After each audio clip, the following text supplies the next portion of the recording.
Hello dear students, a very good evening to all of you. स्वागत है आप सभी लोगों का भारत सिलेक्शन विंग के डिजिटल प्लेटफॉर्म पर आज की क्लास में। और आज की जो क्लास होने वाली है वो है वर्ब। वर्ब जो आपके पार्ट्स ऑफ स्पीच हैं उनमें से एक है और सबसे इंपॉर्टेंट रोल एक तरह से प्ले करता है एक सेंटेंस में। तो वर्ब क्या है पहले ये जानते हैं हम लोग।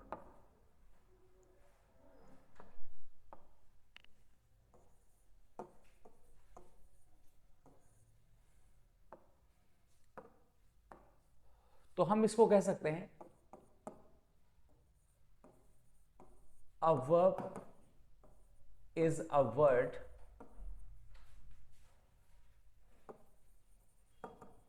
which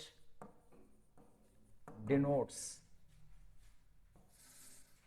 an action or a state।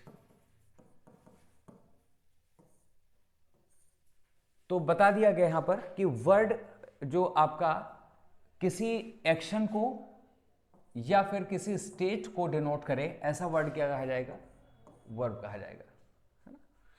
For example sentence अगर हम ये लिखें,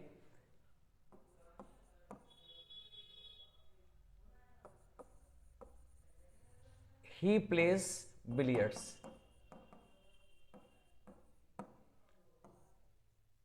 या फिर हमने लिखा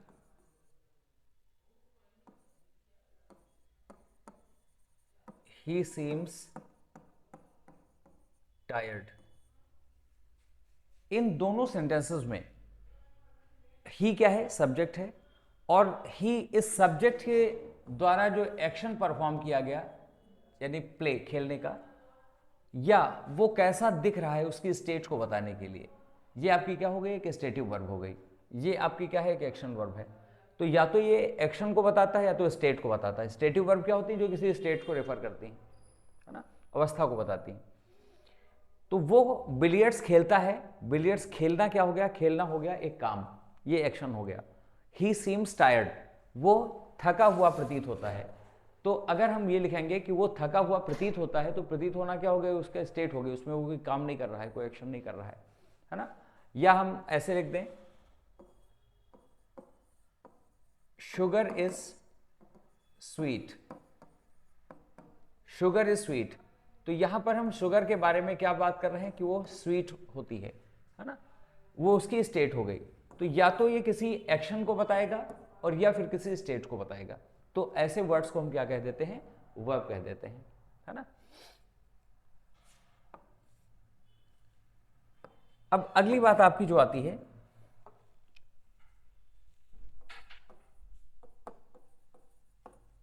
वो है काइंड्स ऑफ वर्ब। वर्ब्स को हम किन किन कैटेगरीज में ला सकते हैं, है ना। तो अगर हम इसको कैटेगराइज करें तो पहली कैटेगरी आ जाती है फाइनाइट वर्ब्स की।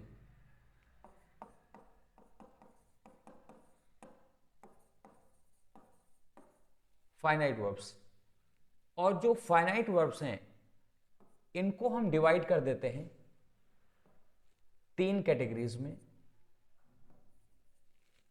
तीन कैटेगरीज में हम इनको डिवाइड कर देते हैं। एक तो ऑक्सिलरी वर्ब,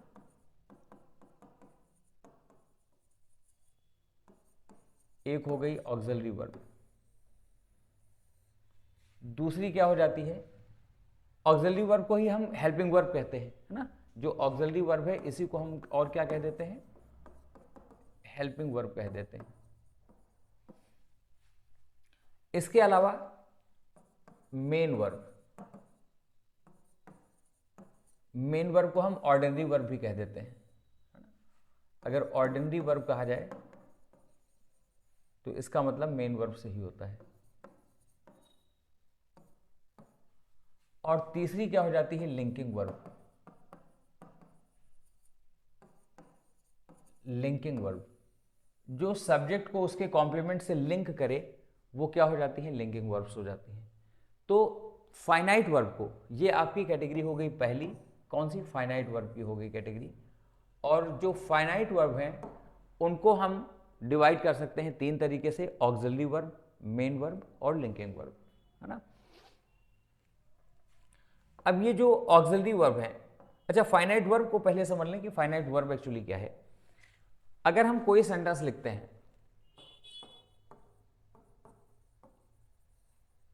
जैसे he plays cricket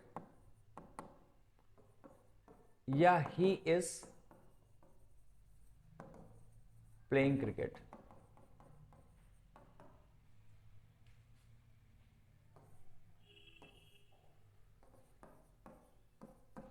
he is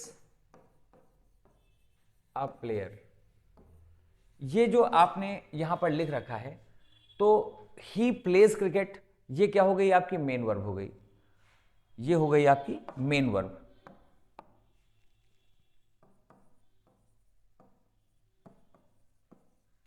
is playing जब आपने कहा तो ये हेल्पिंग वर्ब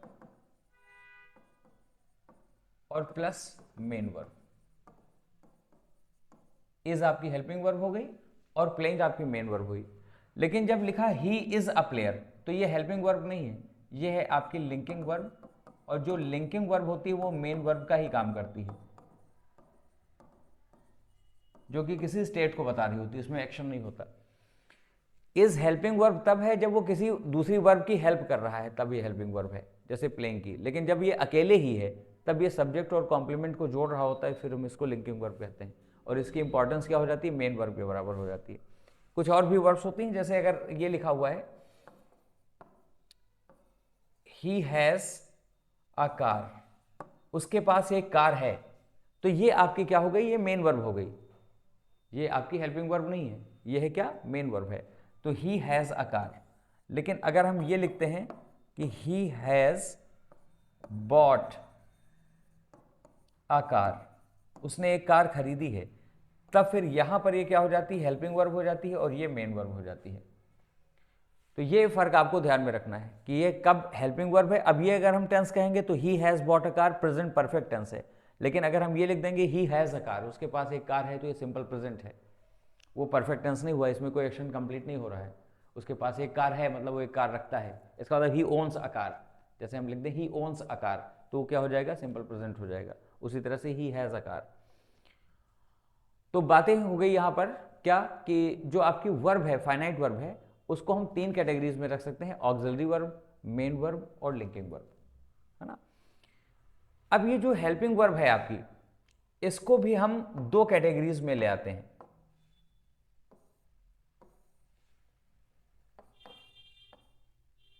एक तो हो जाती है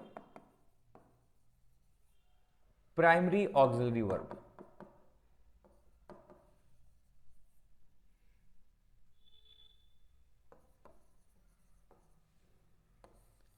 प्राइमरी ऑक्सिलरी वर्ब्स हो जाएंगी, है ना। और दूसरी कैटेगरी आपकी क्या हो जाती है?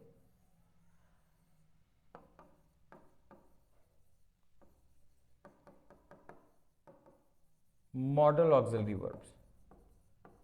यानी हेल्पिंग वर्ब दो तरह की होती है, या तो प्राइमरी ऑक्सिलरी होती है या फिर मॉडल ऑक्सिलरी, जैसे कैन, कुड में, माइट, ये होती हैं हेल्पिंग वर्ब का जो काम करती हैं। तो प्राइमरी ऑक्सिलरी वर्ब्स में हम ले आते हैं किनको? इनमें हम लाते हैं डू वर्ब, हैव वर्ब और बी वर्ब। डू का मतलब क्या हुआ? डू या डज या डिड। हैव वर्ब का मतलब हुआ हैव या हैज या हैड। और बी वर्ब का मतलब क्या हो गया? इज, एम, आर, वॉज, वर, है ना। इज, एम, आर, वॉज, वर, ये सब बी वर्ब्स होती हैं। तो डू वर्ब्स, हैव वर्ब्स और बी वर्ब्स, ये क्या कही जाती हैं? ये प्राइमरी ऑक्सिलरी वर्ब्स होती हैं। लेकिन अगर ये किसी दूसरी वर्ब के साथ हैं तभी ये ऑक्सिलरी या हेल्पिंग वर्ब हैं। अगर ये अकेले लिखी हुई हैं तो फिर ये खुद मेन वर्ब हो जाती हैं। जैसे एक आध एग्जांपल्स मैंने दिया है, ही इज अ प्लेयर, यहाँ पर ये जो लिंकिंग वर्ब है मेन वर्ब का काम कर रही है। ही हैज़ अ कार, ये आपकी क्या हो गई? मेन वर्ब हो गई। इसी तरह से डू, डज और डिड का यूज भी मेन वर्ब के तौर पर किया जा सकता है। जैसे अगर हम ये लिखें he does his work honestly, मतलब वो अपना काम ईमानदारी पूर्वक करता है, तो ये जो डज आपने लिखा ये मेन वर्ब हो गई। ना कि हेल्पिंग वर्ब। अच्छा, अगर हम इसको नेगेटिव कर दें या इंट्रोगेटिव कर दें तो फिर ये हो जाएगा he does not do his work properly या ऑनेस्टली। डज नॉट डू, तो डज हेल्पिंग वर्ब हो जाएगा और फिर इससे जो डू है वो मेन वर्ब निकलेगी, तब फिर वो डज हेल्पिंग वर्ब और डू मेन वर्ब बनेगी। तो डू वर्ब्स, हैव वर्ब्स और बी वर्ब्स ये आपकी प्राइमरी ऑक्सिलरी वर्ब्स हो जाती हैं। और मॉडल ऑक्सिलरी वर्ब्स जो आपकी होती हैं, इनमें हम किनको लाएंगे? जो मोड या मूड को बताने वाली वर्ब्स होती हैं। अब ये कौन सी वर्ब्स हैं? इनमें आ जाता है आपका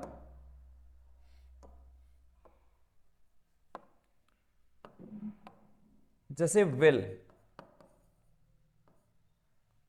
शैल, मे, कैन, इसके अलावा would, should, might, could, must, ought to, used to, needn't, daren't। तो ये सब आपकी जो वर्ब्स हैं इनको क्या कहा जाता है? ये सब आपकी मॉडल वर्ब्स होती हैं, है ना। तो ऑक्सिलरी वर्ब को हम दो पार्ट्स में डिवाइड कर सकते हैं, प्राइमरी ऑक्सिलरी वर्ब्स और मॉडल ऑक्सिलरी वर्ब्स। ये किसी टेंस को फॉर्म करती हैं, प्रेजेंट या पास्ट के टेंसेस को फॉर्म करती हैं। इसमें विल शैल का यूज फ्यूचर टेंस को फॉर्म करने के लिए होता है, और इसके अलावा जो बाकी हैं वो किसी कैपेबिलिटी को बताती हैं, पॉसिबिलिटी को बताती हैं, है ना, कोई एडवाइस सजेशन वगैरह को देती हैं, इन सब चीज़ों के बारे में बात करती हैं, है ना। तो ये जो है किसी मोड या मूड को बताने वाली वर्ब्स हैं, इसलिए हम क्या कह देते हैं? इनको मॉडल ऑक्सिलरी वर्ब्स कह देते हैं। जबकि ये क्या करती हैं? सिंपली प्रेजेंट या पास्ट में होने वाले या हुए कंप्लीट हुए एक्शन को ये बताती हैं, और ये हो जाती हैं आपकी प्राइमरी ऑक्सिलरी वर्ब्स। फिर अब आगे बात करते हैं मेन वर्ब्स पर, है ना। अब ये जो आपकी मेन वर्ब हो जाती है,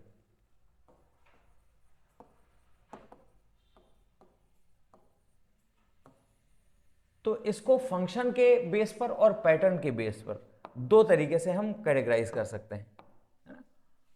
फंक्शन के बेस पर अगर हम करें तो ट्रांजिटिव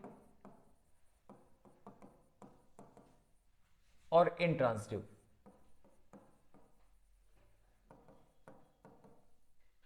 दो कैटेगरीज में हम इसको ला सकते हैं। और अगर इसको हम पैटर्न के बेसिस पर करें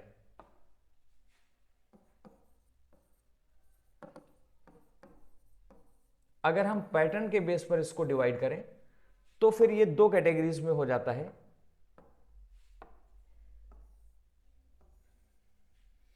एक तो आपकी होती है रेगुलर वर्ब,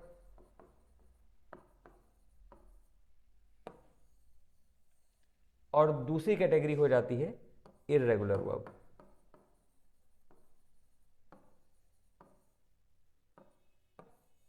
रेगुलर और इर्रेगुलर वर्ब्स ये इन दो कैटेगरीज में आ जाती हैं। अच्छा, रेगुलर या इर्रेगुलर वर्ब्स किनको कहा जाता है? रेगुलर पैटर्न क्या होता है? जिन वर्ब्स में हम डी या ईडी जोड़ करके उनकी हम सेकंड या थर्ड फॉर्म बनाते हैं, क्योंकि ज्यादातर में यही फॉर्म लगती है, डी और ईडी जोड़ करके सेकंड और थर्ड फॉर्म बनती है। तो इसको हम क्या कह देते हैं? रेगुलर पैटर्न कह देते हैं। इसको हम रेगुलर पैटर्न कह देंगे। जैसे अगर हम ये लिख दें प्ले,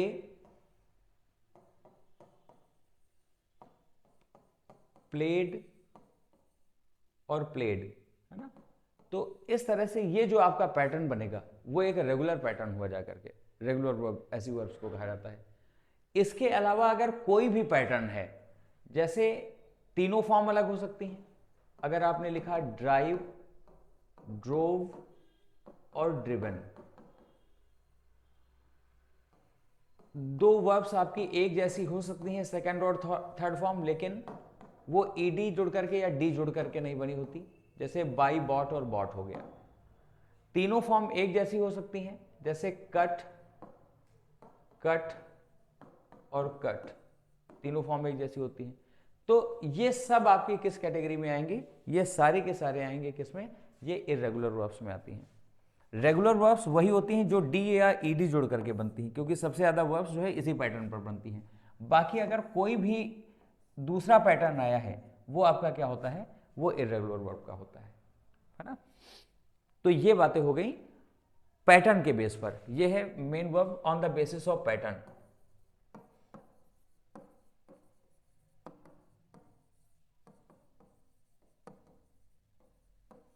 कि वो वर्ब रेगुलर पैटर्न पर है या इरेगुलर पैटर्न पर है। और फंक्शन के बेस पर अगर हम देखें तो फिर ये क्या होता है? ट्रांजिटिव वर्ब और इंट्रांजिटिव वर्ब। तो ट्रांजिटिव वर्ब्स क्या होती हैं? ये होती हैं विद ऑब्जेक्ट, ये होती हैं विद ऑब्जेक्ट। और जो इंट्रांजिटिव वर्ब होती हैं वो होती हैं विदाउट ऑब्जेक्ट, ये विदाउट ऑब्जेक्ट हो जाती हैं। अब ये बात आती है कि हम जाने कैसे कि ऑब्जेक्ट उसमें वर्ब में है या नहीं है। वर्ब के बाद जो लिखा होता है जरूरी नहीं कि वो ऑब्जेक्ट हो, इसलिए ये गलती कभी नहीं करेंगे कि सब्जेक्ट आपने देखा फिर वर्ब देखा और वर्ब के बाद जो लिखा वो ऑब्जेक्ट हो जाएगा, ऐसा नहीं होता है ना। तो पहले हम ये तरीका सीखें कि ऑब्जेक्ट हम कैसे पहचानेंगे, हम कैसे कहें कि ये वर्ब ट्रांजिटिव है या इंट्रांजिटिव है। अब देखिए कुछ सेंटेंसेस मैं पहले लिख रहा हूं।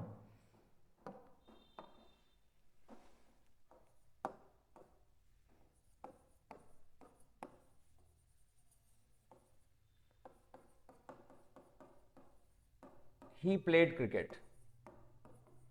दूसरा है he played well।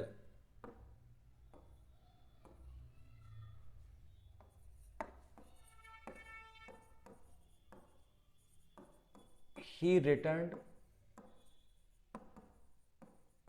yesterday।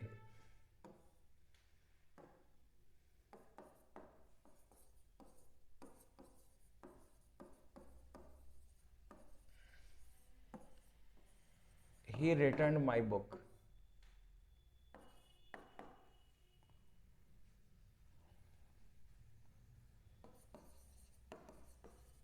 Birds fly in the sky।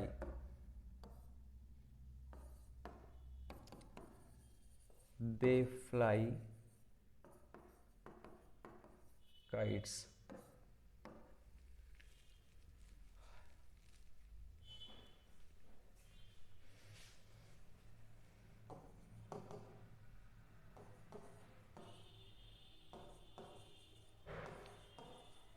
He ran fast। He ran a race।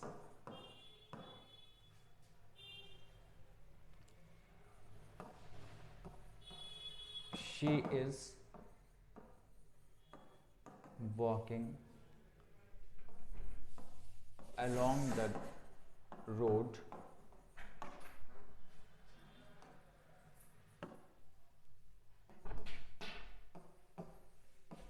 She is walking her dog।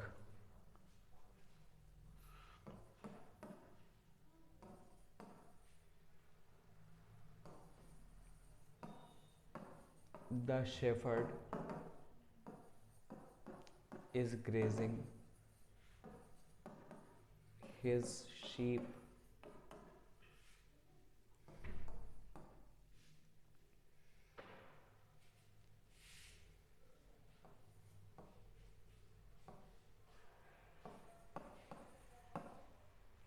Sheep are grazing in the field।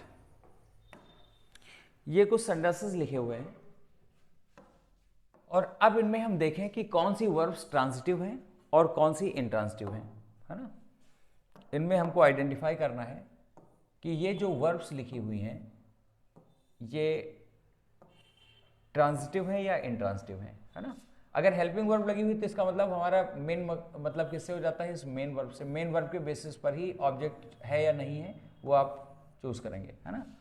बाकी अगर हम फाइनाइट वर्ब की बात करेंगे तो या तो मेन वर्ब या helping verb plus main verb, वो पूरी फाइनाइट वर्ब होती है। अब पहला सेंटेंस क्या लिखा हुआ है, ही प्लेड क्रिकेट, उसने क्रिकेट खेला। तो अगर हमको ऑब्जेक्ट पता करना है, ऑब्जेक्ट अगर हमको पता करना है तो वर्ब से हम दो क्वेश्चंस जो है पूछेंगे, और वो दो क्वेश्चंस क्या हो जाएंगे, एक तो हो जाएगा व्हाट और दूसरा क्या हो जाएगा होम। ठीक है ना। व्हाट और होम, इन दोनों वर्ड्स के जो आंसर होते हैं वो क्या हो जाते हैं, ऑब्जेक्ट हो जाते हैं। और अगर इनमें से किसी एक का भी आंसर मिल रहा है तो इसका मतलब वर्ब आपकी कैसी हो जाती है, ट्रांजिटिव हो जाती है ना। व्हाट का आंसर डायरेक्ट ऑब्जेक्ट कहा जाता है और इसका होम का आंसर जो होता है वो इनडायरेक्ट ऑब्जेक्ट कहा जाता है। कभी कभी दोनों ही हो सकते हैं एक सेंटेंस में, और ऐसे सेंटेंसेस डाई ट्रांजिटिव वर्ब कहे जाते हैं। डाई का मतलब दो हो गया, तो इसका मतलब जब दो ऑब्जेक्ट्स होते हैं तो ट्रांजिटिव को हम क्या कह देते हैं, डाई ट्रांजिटिव वर्ब। हिंदी में आपकी द्विकर्मक क्रिया इसको कहा जाता है ना। एक दो सेंटेंसेस ऐसे भी ले लेते हैं जो डाई ट्रांजिटिव वर्ब के होंगे, है ना।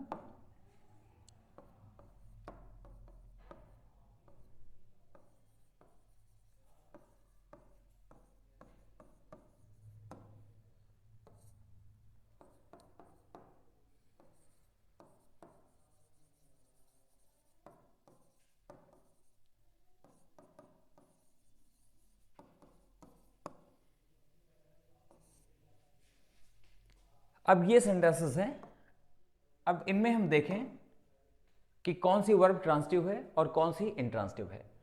ट्रांजिटिव कौन सी होगी, जिसमें ऑब्जेक्ट होगा, और ऑब्जेक्ट हम कैसे पता करेंगे, इन दोनों क्वेश्चन वर्ड से पता करेंगे। तो पहला क्या लिखा हुआ है, ही प्लेड क्रिकेट, उसने खेला। अब हमको मिल जाएगा व्हाट का आंसर, उसने खेला तो क्या खेला, और क्या का आंसर हमको क्या मिल गया, क्रिकेट खेला उसने। और जो आपका ऑब्जेक्ट होगा, ये ऑब्जेक्ट हमेशा कोई नाउन होगा या क्या होगा, प्रोनाउन होगा। कोई नाउन या प्रोनाउन ही सब्जेक्ट ऑब्जेक्ट हो सकता है। तो क्रिकेट आपका क्या है, नाउन है। क्लियर हुई यहां तक बात। तो ही प्लेड क्रिकेट, अच्छा इनकी पैसिव वॉइस भी बन जाएगी क्योंकि ऑब्जेक्ट है तो ऑब्जेक्ट को हम सब्जेक्ट बना सकते हैं।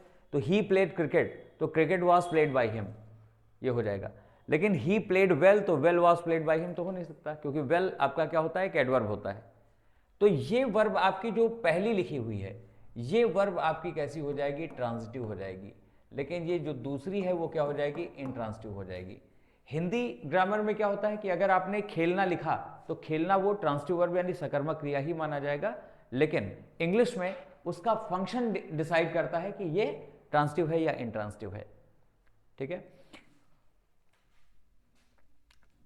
तो अब यहां पर जो वेल है वो हाउ का आंसर है, ये क्या हो गया, हाउ का आंसर हो गया। और जब हाउ का आंसर हो गया तो इसका मतलब ये ऑब्जेक्ट नहीं है, ये आपका एडवर्ब हो गया, ये आपका नाउन है। तो ये इंट्रांजिटिव वर्ब है, जबकि ये आपकी ट्रांजिटिव वर्ब हो गई। अगला लिखा है ही रिटर्न्ड यस्टरडे, वह कल लौटा। तो वो क्या लौटा या किसे लौटा, इन दोनों का आंसर नहीं हो सकता। क्या और किसे का आंसर नहीं हो सकता, इसका मतलब ये वर्ब भी आपकी कैसी है, ये आपका ऑब्जेक्ट नहीं है, ये एडवर्ब हो गया, एडवर्ब ऑफ टाइम। और ये जो आपकी वर्ब है ये कैसी हो गई, ये आपकी इंट्रांजिटिव वर्ब हो गई, ये आपकी इंट्रांजिटिव वर्ब हो गई। लेकिन जब आपने ये लिखा कि ही रिटर्न्ड माई बुक, तो यहां पर मीनिंग है लौटना और यहां पर मीनिंग है लौटाना। तो यहां पर जब लौटाने की मीनिंग हो गई तो ही रिटर्न्ड माई बुक, उसने मेरी किताब लौटाई। तो क्या लौटाई, क्या का आंसर मिल गया, और क्या का आंसर मिल गया तो इसका मतलब ये वर्ब हमारी क्या हो गई, ट्रांजिटिव हो गई। और ट्रांजिटिव इसलिए हो गई क्योंकि हमारे पास ऑब्जेक्ट है। अब देखिए इसकी पैसिव वॉइस तो हो जाएगी, ही रिटर्न्ड माई बुक, तो my book was returned by him.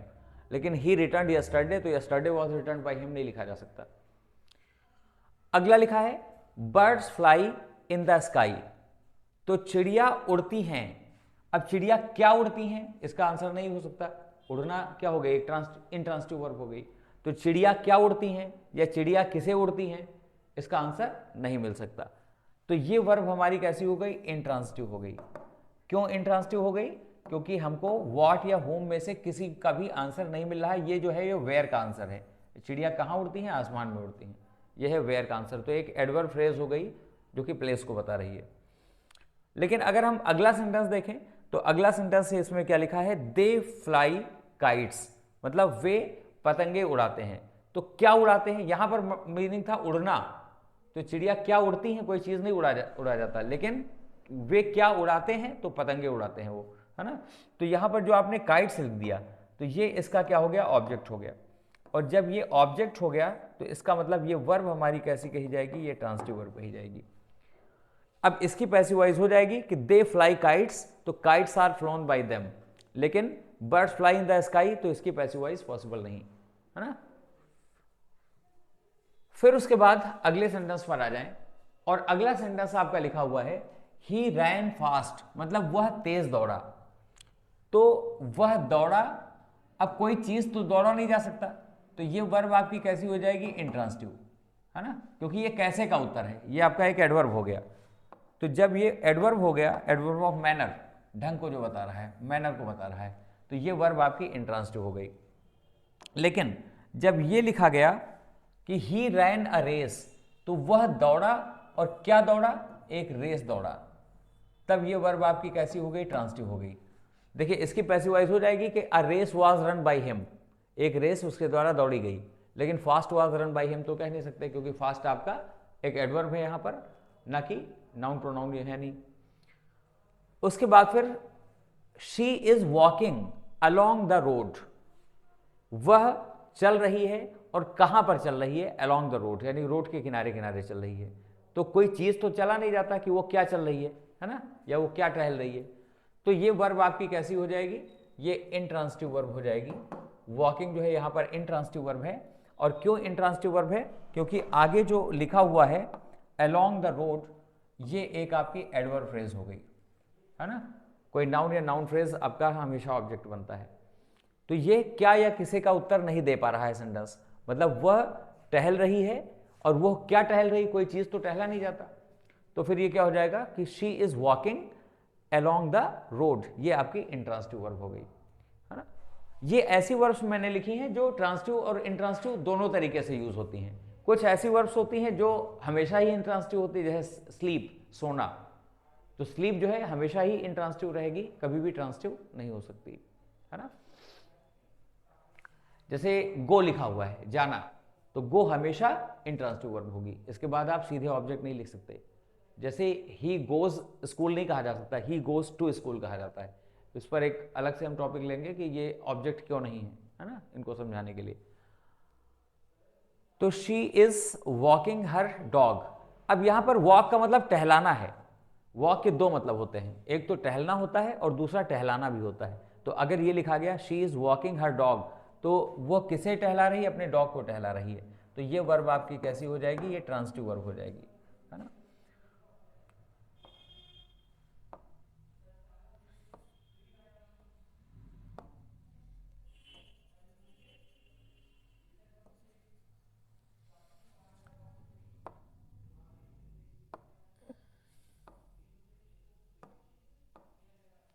तो ये वर्ब आपकी क्या कही जाएगी? ट्रांसिटिव कही जाएगी, क्योंकि वॉक का ऑब्जेक्ट दिया है कि किसको वॉक कर रही, किसको टहला रही है? डॉग को। फिर आगे लिखा हुआ है the shepherd is grazing his sheep. Sheep का प्लूरल शीप ही रहता है, शीप्स नहीं लिखा जाता। तो यहां पर क्या कहा गया कि शेफर्ड चरा रहा है अपनी भेड़ों को। तो यहां पर ग्रेज का मतलब चराना, और यहां पर ग्रेज का मतलब चरना दूसरे सेंटेंस में। जैसे ये लिखा है कि sheep are grazing in the field, यानी भेड़ जो है वो क्या कर रही? चर रही। भेड़ थोड़े चरा रही हैं, भेड़ चर रही हैं। कहां पर? इन द फील्ड। तो ये पहली वर्ब आपकी जो लिखी है ग्रेजिंग, ये ट्रांसिटिव हो गई, क्योंकि इसके बाद ऑब्जेक्ट दिया हुआ है ना। लेकिन शीप आर ग्रेजिंग यानी भेड़ें चर रही हैं, तो क्या चर रही है ये नहीं कहा गया, ये तो वेयर का आंसर हो गया, इन द फील्ड। तो ये आपकी कैसी वर्ब हो गई? ये इंट्रांसिटिव वर्ब हो गई। यहां पर ये आपका जो फ्रेज है वो एक एडवर्ब फ्रेज हो गया, इस वजह से ये इंट्रांसिटिव वर्ब हो जाएगी आपकी। ये वर्ब है इंट्रांसिटिव। अगला लिखा हुआ है he gave me a pen, उसने मुझे एक पेन दिया। तो इसमें क्या दिया? क्या का भी आंसर मिल रहा है, आ पेन। और किसे दिया, यानी होम, होम का भी आंसर मिल रहा है, मी। तो ऐसी जो वर्ब है वो ट्रांसिटिव तो है ही है, और इसको हम डाई ट्रांसिटिव वर्ब कह देते हैं। दो ऑब्जेक्ट्स हैं, गेव भी ऑब्जेक्ट है और इसके अलावा पेन भी ऑब्जेक्ट है। अब जब इनकी पैसिव वाइज आप ऐसे सेंटेंसेस की बनाएंगे तो दो तरीके से लिख सकते हैं। इसको भी आप सब्जेक्ट बना सकते हैं कि I was given a pen by him, या a pen was given to me by him, दोनों ही तरीके हो सकते हैं। इसी तरीके से यहां पर भी आई टॉट हिम इंग्लिश, मतलब मैंने उसे पढ़ाई, किसे पढ़ाई, उसे, और क्या पढ़ाई, इंग्लिश। तो यहां पर भी टॉट के दो ऑब्जेक्ट्स हैं, हिम भी है और इंग्लिश भी है। तो ऐसी जो वर्ब्स हैं, ऐसी transitive verbs ditransitive verbs कह दी जाती हैं। इनको हम क्या कह देते हैं, ditransitive verbs, ditransitive verbs हो जाती हैं। तो ये तो कॉन्सेप्ट हो गया कि मेन वर्ब जो आपकी होती है वो या तो ट्रांसिटिव हो सकती है और या तो इंट्रांसिटिव हो सकती है। अगर ऑब्जेक्ट दिया हुआ है तो वो ट्रांसिटिव है, और अगर ऑब्जेक्ट नहीं दिया है तो वो क्या है, इंट्रांसिटिव वर्ब है। तो और ऑब्जेक्ट आप जानेंगे कैसे, ये आपको बताया, वर्ब से आप दो क्वेश्चंस करेंगे, एक तो व्हाट और दूसरा होम। अगर इनमें से किसी का आंसर मिल रहा है या दोनों का आंसर मिल रहा है तब ये आपकी ट्रांसिटिव वर्ब्स होती हैं। और अगर इनका आंसर नहीं मिल रहा है, किसी एक का भी आंसर नहीं मिल रहा है, तो इसका मतलब वो वर्ब आपकी कैसी हो जाती है, इंट्रांसिटिव वर्ब हो जाती है ना। तो अब हमने यहां तक डिस्कस कर लिया ऑक्सिलरी यानी हेल्पिंग वर्ब को और मेन वर्ब को। इसके अलावा जो तीसरी कैटेगरी बची हुई है वो क्या है, लिंकिंग वर्ब। उसको हम लोग देख लेते हैं कि ये लिंकिंग वर्ब है क्या। तो ये फाइनाइट वर्ब का सेक्शन आपका पूरा हो जाएगा। उसके बाद फिर जो नॉन फाइनाइट वर्ब्स होती हैं, यानी जिनमें हम पार्टिसिपल को, जेरंड को और इंफिनिटिव को लाते हैं, वो हम लोग फिर नेक्स्ट क्लास में डिस्कस करेंगे। तो अगली बात आपकी आ जाती है क्या, लिंकिंग वर्ब।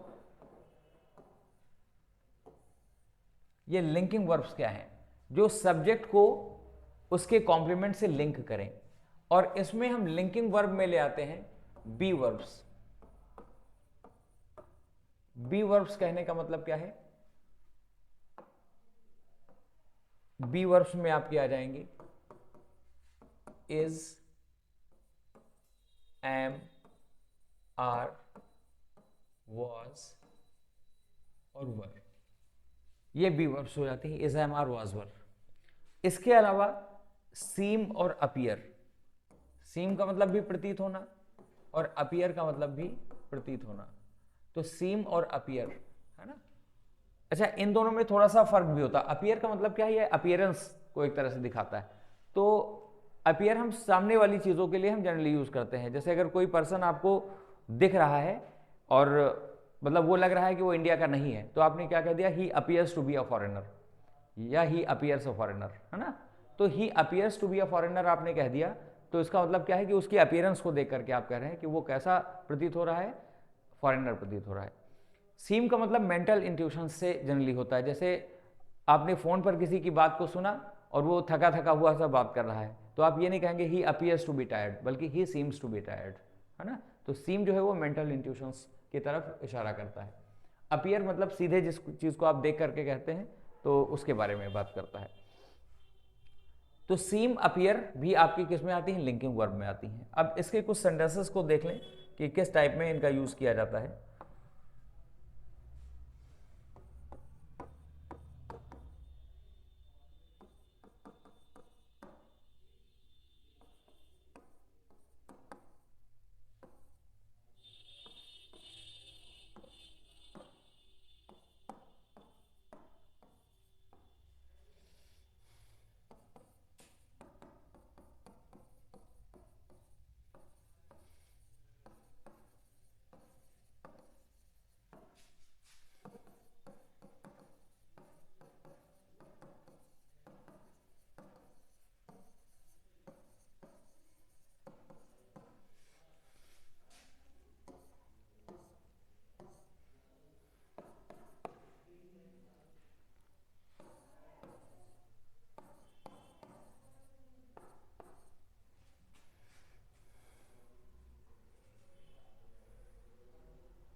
ये सेंटेंसेस आपके लिखे हुए हैं।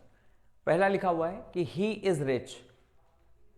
अब ये जो आपके लिखे हुए हैं, ये वर्ब के बाद, जैसे यहां पर रिच है या डॉक्टर लिखा हुआ है ना, द फर्स्ट प्राइम मिनिस्टर कह दिया गया या हंगरी कह दिया गया, तो यहां पर अगर आप देखेंगे तो इनको हम क्या कह देते हैं, कॉम्प्लीमेंट कह देते हैं। कॉम्प्लीमेंट का मतलब क्या हुआ कि जो ही है या तो एग्जैक्टली उसी के लिए कोई नाउन लाया जा रहा है, मतलब जो ही है वही क्या है, डॉक्टर है। दोनों अलग अलग पर्सन्स नहीं है, जो ही है वही क्या है, डॉक्टर है। तो इसलिए इसको ऑब्जेक्ट नहीं कहा जाएगा। ये नाउन तो है लेकिन ये ऑब्जेक्ट नहीं है, क्योंकि जो ही है वही क्या है, डॉक्टर है। ऑब्जेक्ट में क्या होता है, एक्शन ट्रांसफर होता है। जैसे दो चीजों को देखिए, लिखा आपने कि ही प्लेज क्रिकेट, और एक सेंटेंस लिखा हुआ है कि ही इज अ प्लेयर। तो जो ही है वही प्लेयर है, दोनों क्या हो गए, सेम हो गए। इसलिए ये नाउन तो है लेकिन ये ऑब्जेक्ट नहीं है। इसको हम क्या कह देंगे, कॉम्प्लीमेंट कह देंगे, पूरक। इसको हम क्या कहेंगे, कॉम्प्लीमेंट कहेंगे। और कैसा कॉम्प्लीमेंट है, ये सब्जेक्ट के लिए आया है इसलिए सब्जेक्टिव कॉम्प्लीमेंट है। अगर ऑब्जेक्ट के लिए आता है तो ऑब्जेक्टिव कॉम्प्लीमेंट कहा जाता है। लेकिन जब ये वर्ब लिखी हुई है ही प्लेज क्रिकेट, तो इसका मतलब ये नहीं कि जो ही है वही क्रिकेट है। ही पर्सन है, एक खिलाड़ी है, और क्रिकेट क्या है, एक खेल है। तो यहां पर एक एक्शन हो रहा है, यहां पर कोई एक्शन नहीं हो रहा है। तो ये कॉम्प्लीमेंट है, जबकि ये क्या कहा जाएगा, ये ऑब्जेक्ट कहा जाएगा, ये ऑब्जेक्ट कहा जाएगा, है ना। तो ये जो लिंकिंग वर्ब्स होती हैं वो सब्जेक्ट को अपने कॉम्प्लीमेंट से ही जोड़ती हैं। तो वो कॉम्प्लीमेंट या तो कोई नाउन हो सकता है या फिर इसी सब्जेक्ट के बारे में बताने वाला कोई एडजेक्टिव हो सकता है। जैसे ही इज रिच, तो रिच क्या हो जाएगा, एडजेक्टिव हो जाएगा। तो ये रिच भी किसके लिए है, ही के लिए है। तो ये आपकी इज क्या हो गई, एक लिंकिंग वर्ब हो गई। यहां पर इज क्या है, एक लिंकिंग वर्ब है। वॉज क्या हो गया, लिंकिंग वर्ब हो गया। यानी पंडित नेहरू को ही क्या कहा गया, the first prime minister of India. तो दोनों सेम है। शी सीम्स हंग्री, तो शी के बारे में ही बता रहा है कि वो क्या है, हंग्री है। तो या तो हम कोई एडजेक्टिव का यूज कर देते हैं और या तो फिर हम किसी नाउन का यूज कर देते हैं, या तो कोई नाउन और या तो फिर कोई एडजेक्टिव। तो ये जो है कॉम्प्लीमेंट कहे जाते हैं। और ये जो लिंकिंग वर्ब्स हैं ये क्या काम करती हैं, ये सब्जेक्ट को उसके कॉम्प्लीमेंट से ही जोड़ती हैं। और ऐसे में ये फिर हेल्पिंग वर्ब नहीं रह जाती हैं, इज, एम, आर, वाज, वर। जैसे इनमें अगर आप देखेंगे तो ये सब हेल्पिंग वर्ब्स नहीं कही जाएंगी। हेल्पिंग वर्ब तब ये कही जाएंगी जब इनके साथ कोई और मेन वर्ब हो, जैसे इस के बाद आईएनजी फॉर्म यूज कर दिया जाए या इसके बाद थर्ड फॉर्म यूज कर दिया जाए। तो यहां तक हमारी बात क्या हो गई कि जो आपकी वर्ब है इसको हमने फाइनाइट वर्ब को कैटेगराइज कर दिया 3 कैटेगरीज में, ऑक्सिलरी वर्ब, मेन वर्ब और लिंकिंग वर्ब, है ना। अब हम बात करेंगे non finite verbs. Non finite verb sentence में क्या होंगी, वो पार्टिसिपल, जेरेंड या इन्फिनेटिव का काम करेंगी, और वो मेन वर्ब का या हेल्पिंग वर्ब का काम वो नहीं कर सकती, है ना। जो एक आपका सिंपल सेंटेंस होगा, तो सिंपल सेंटेंस में एक फाइनाइट वर्ब होती है, ये कहा जाता है। अब एक फाइनाइट वर्ब का मतलब क्या है कि जैसे ही प्लेज लिखा है तो ये भी आपकी एक फाइनाइट वर्ब है। ही इज कह दिया गया, वो भी एक आपकी फाइनाइट वर्ब कही जाएगी। अगर हम कहते हैं ही इज प्लेइंग क्रिकेट, ये भी एक सिंपल सेंटेंस है, और इज प्लेइंग आपका पूरा क्या हो गया, एक फाइनाइट वर्ब हो गया, है ना। आगे जो हमारा डिस्कशन होगा वो नॉन फाइनाइट वर्ब पर होगा, वो अगला पार्ट आपका इसका वर्ब का होगा, ठीक है। तो अगली क्लास में फिर मिलते हैं, हम नॉन फाइनाइट वर्ब्स पर डिस्कस करेंगे। तब तक आप इसको सीखिए, समझिए, जानिए, इस पर बेस्ड कुछ क्वेश्चंस की प्रैक्टिस करिए। बाद में हम लोग यहाँ पर क्वेश्चन प्रैक्टिस साथ में भी करेंगे। तो मिलते हैं फिर नेक्स्ट क्लास में। Till then, good bye.